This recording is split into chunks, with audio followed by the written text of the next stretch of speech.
we have two pericardial sinuses. One is called as the transverse pericardial sinus and the other one is the oblique pericardial sinus. Now what is transverse pericardial sinus?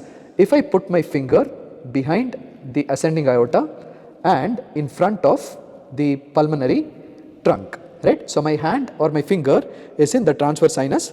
So anterior boundary of the transverse sinus is formed by the ascending aorta and the pulmonary trunk, which is enclosed in a single layer of serous pericardium. Behind, the posterior surface of my finger is touching the superior vena cava and the upper margin of the left atrium.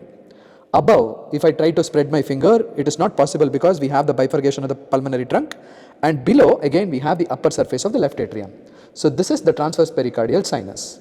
Similar to this, the second sinus we have is the oblique pericardial sinus, which can be best identified by pushing the fingers beneath the diaphragmatic surface and then trying to lift the heart anteriorly.